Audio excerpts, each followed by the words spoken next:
For a lot of people, life doesn't feel difficult because they stopped working hard. It feels difficult because they never stopped, and somehow still ended up struggling anyway. That's the part people can't fully explain, because on paper, everything should be working. People work longer hours, earn more money than they used to, push harder financially than previous generations ever had to. Yet despite all of it, life still feels harder to keep up with. And the strange part is, this pressure isn't isolated anymore.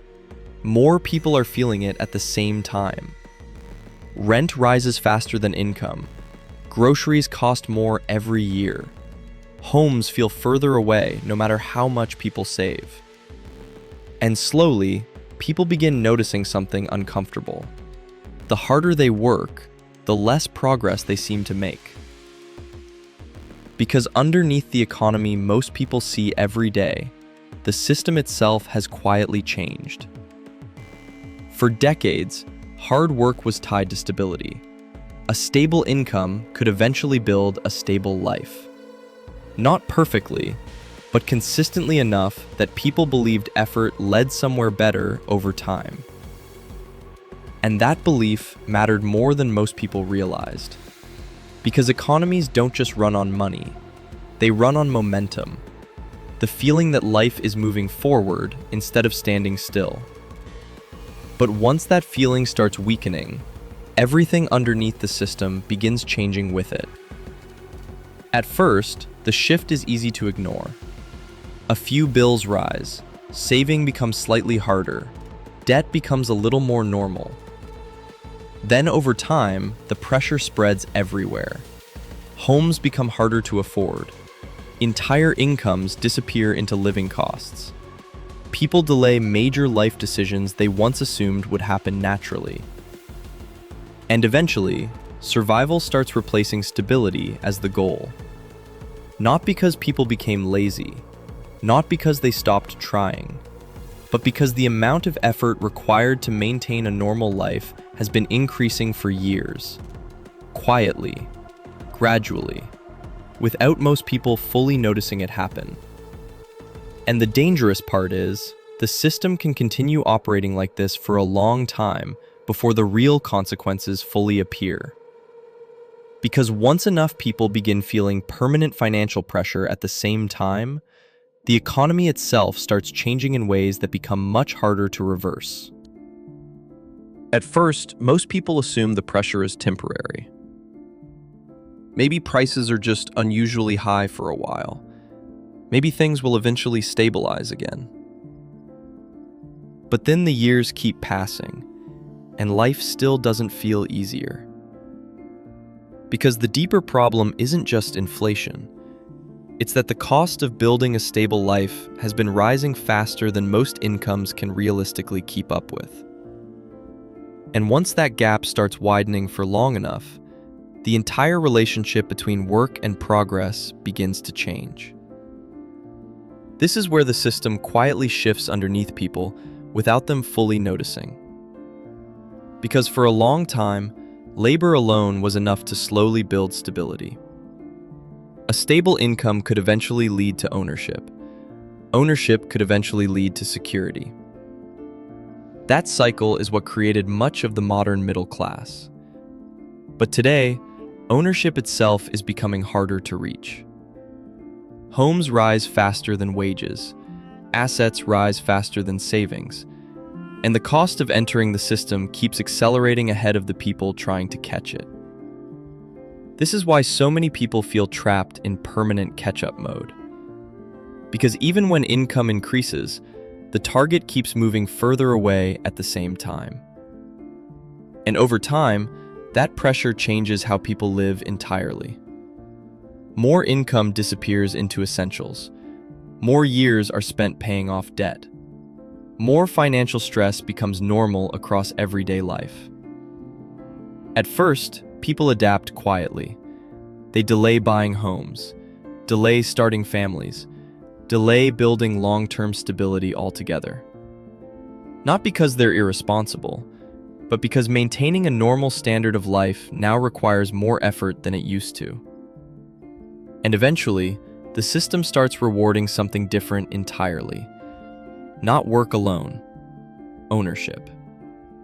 Because once assets begin rising faster than labor income, people who already own appreciating assets move ahead much faster than people depending only on wages.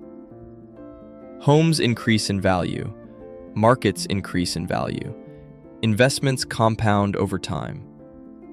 Meanwhile, people without those assets continue relying almost entirely on earned income, which grows much more slowly. And that creates a divide more people are beginning to feel emotionally, even if they can't fully explain it economically. Because increasingly, wealth grows through what you own, not just through how hard you work.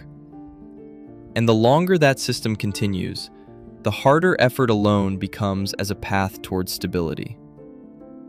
This is why so many people feel exhausted financially, not necessarily because they're failing, but because the system itself has become harder to keep pace with. Every increase in costs demands more effort just to maintain the same position.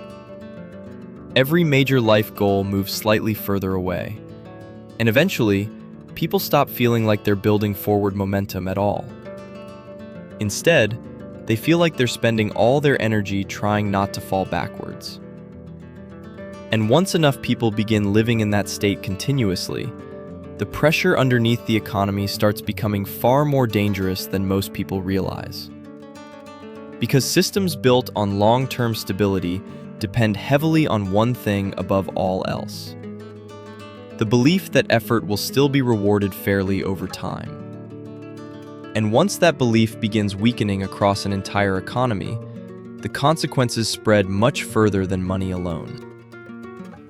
By the time the consequences become obvious, most people are already living inside them.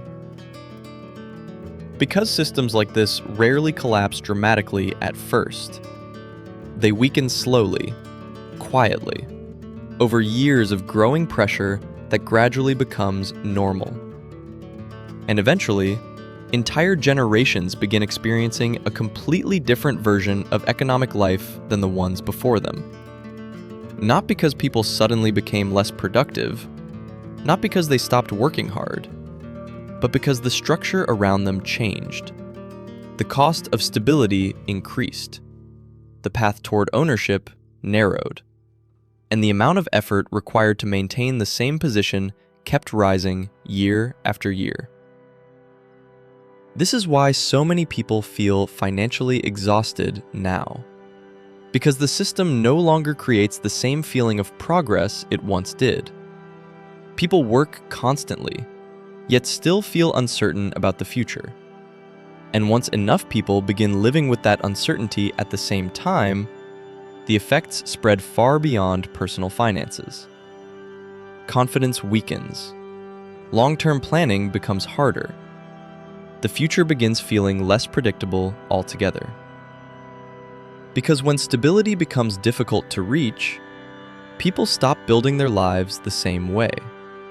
They delay ownership, delay investment, delay major commitments altogether. And over time, the economy itself begins slowing psychologically as well as financially. Because strong economies don't just depend on markets. They depend on people believing the future will reward effort over time. And once that belief starts disappearing, the pressure underneath the system becomes much harder to reverse. Because eventually, people stop expecting hard work to create stability at all. Instead, survival becomes the focus. Keeping up with costs, managing debt, trying not to lose ground financially. And when enough energy goes into simply maintaining position, progress across the entire system begins slowing everywhere. This is why the problem goes deeper than wages alone. It's about the relationship between effort and reward. Because once people begin feeling like effort no longer produces meaningful progress, the foundation supporting long-term stability starts weakening underneath the entire economy. Not all at once, but gradually enough that most people adapt to it before fully recognizing how much has changed. And that's what makes the shift so dangerous. There's no single collapse, no exact moment where everything suddenly breaks. Just a system where more people work harder every year, while stability quietly moves further out of reach. And the longer that continues, the more pressure builds underneath everything else. Because economies can survive high costs. They can survive debt. They can even survive periods of instability.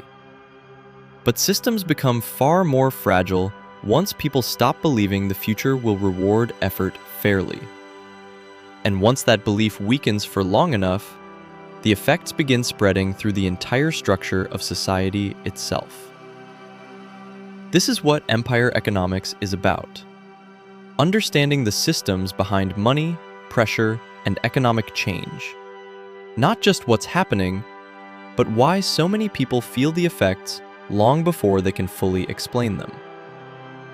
If you want to understand where these pressures lead next, make sure you're here for the next video. Because the pressure building underneath the system doesn't stop here. It keeps spreading.